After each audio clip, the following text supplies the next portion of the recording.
All right, so let's take a look at how we do the roundhouse kick. Number one, we're gonna make sure that we're in range. So I like to just touch the guard. That lets me know that I'm in range for kicking. Same thing for him. He's gonna touch the guard. It lets him know that he's in range for kicking, okay? So that's number one. We gotta make sure that we're in range. Number two, you wanna kick with your shin, okay? So this is the sweet spot of the shin. You don't wanna kick here, which is onto the ankle, because you get a little separation, you get injured here. Also, you don't want to hit with the foot. You have little bones in there, I believe that's called the metatarsals, and you don't want that to take on injury. Now, there are some martial arts out there that tempers that part of the foot, but I like the shin. We'll use the shin. The shin is actually triangular shaped, and the edge of the triangle is like right here, and we want that part to go into the target. Okay, so next, now that we have that, we want to pivot. So what I'm going to have him do is step offline, which in the beginning he was parallel with my feet. So he's going to step offline with a pivot already generating, right? So as the leg starts to lift up, he starts to turn the foot over, and you can see that his heel is more towards me. Also, during the lift, once he's all the way rotated over within the pivot, he'll lift his body up that where his heel will start to come off the mat, reducing the amount of surface area that it has. You can kind of see how it worked there. So obviously in a real kick, it'll just be lifted for a moment. So, but you'll actually see his heel come off. He has a rotation, and he just kind of rests, so that way we can continue demonstrating. So do it again. Boom. As he goes back. All right. I don't know what number we're on, but we're going to look at the leg here. When you kick, it's got to actually be bent. So if I grab his kick and I show it to you guys, notice that it's like in this outside 90-degree angle, right? This would be a straight leg. We don't want to kick it straight. We don't want it to be like 90 degrees or even closed 90, because you might as well be kneeing. We want it to be like in this outside 90 degrees right here. So as it hits, the hinge work through the hip and the knee is going to allow the force to go into my body a lot better. Again. Boom. Okay. Next part, rotation of the hip. When he does the rotation of the hip, right now you can see that his belly is facing me. When he rotates the hips, the belly will be facing you. So if he doesn't do it, you can see that his belly's facing me, and you can see that the hip is all the way in the back, reducing a lot of the power. But if he pivots and then rotates his body and then opens it up, just in the presentation of the hip generates even more power. So as you're doing that, you want to coordinate it in a way that once the contact is made, then the hips rotate over, not before or not after. It's as the contact is starting to be reached. Okay, so he's controlling his kick, but as you can see, if it actually had the contact and his hip rotation went over, you can see a lot of the power that can be generated. Again, boom. One more time. Boom. Let's look at the trajectory or the pathway of the kick. So if I go like this, let's go like this for a second. You can see that my guard with my elbow, there's this little space here. Some Muay Thai fighters, they'll open up their elbows perhaps to, invite the kick because they want to catch it or do something with it. Or maybe a beginner is not understanding the elbows that come down. Whichever the case, if I have it like this, it's only a very small area. So his kick has to kind of go up, right?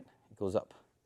But if you just kick straight up with that force, number one, we'll run into the injury of the foot because he's kicking into the elbow. And number two, where is the target? Is it my head? Is it my armpit? Is it in between the legs into the groin? Like combat-wise, if you want to kick to the groin, I guess that would be a viable target. But we want to see how to do the roundhouse kick, which looks to be more lateral, more sideways. So it has to come up, the hip will rotate, so that way it'll transfer the energy inward towards the target, as you can see, okay? So that's how we need to use the hip rotation within that line of attack. So he goes, boom, goes again, boom, all with the pivoting, okay? So the last part here is with the hands, okay? What is he doing with the hands? Now I personally like where you have the hand is gonna be charged up like this. So if he turns towards the camera, this part of the wrist, right, as it starts to curl back, I like it over here, and then the elbow is down, so that way the eye, you can see with at least one eye. And as you're doing that, the hip is already starting to be presented, right? So like if I were to go here like this, you can see that the lift of my arm already starts to want my leg to start coming through. Can you see that? But I'm charging it in the back with my weight, delaying the motion, so that way this, I guess, elasticity is going to help it move forward. So we go here, one. So I'm going to step with it, one, and the pivot, one. And then the hand will swipe over to generate power and provide balance. Go, boom. Again, I'm just going to catch it. Boom. So on this side so they can see the hand. Boom. Now, just looking at the hand motion, you can tell that he's doing one where it's high. It'll range from here to somewhere around here, right? Especially when you're doing like a very powerful kick, the hand starts to go lower and lower and lower and lower. But the very important piece is this shoulder, right? If the shoulder is tucked in just how he's doing it right now, if it happens to be low and I try to do some sort of straight attack here, his jawline is covered. So this is super important. You don't want it where it's open this way. You throw this so wide open that you might get a really great kick, but then you have this punch that happens like right after, which I see a lot in MMA. So be sure that the hand is up, but more importantly, turn the shoulder over so that way it's covered. And one way to know is that you can see the thumb, like if you relax your shoulder for a second. If you turn the thumb over, it will naturally turn the shoulder into the jaw, rather than the head trying to go towards the shoulder, which I've seen before as well. So thumb goes downward like that. Imagine holding a bottle and you're pouring out water. Boom. And then swiping it across. Okay? So putting it all together, we got the pivot. Boom. Hitting with the shin. Boom. Rotating the hip. Hand charging. And the rotation of the shoulder. Boom. Okay? So now, the very last part, which is one of the most important things in Muay Thai, is breath work. Now, in the beginning here, when he does the kick, you'll hear like a little shh because of how light the power could be.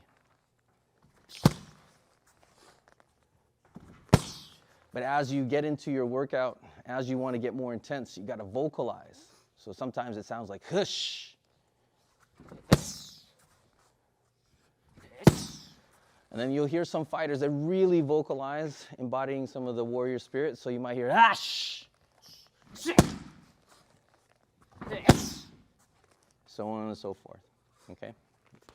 So make sure that you do your breath work. I know in the beginning, don't breathe like this. Don't go, you're not gonna really get very much out of that, and you get really tired. So the more that you can vocalize, the more energy that you can expend with intention rather than, I guess, muscularly, right? So you want the whole body to work together as one. Get many reps, get used to how that works, and then start getting really comfortable with it.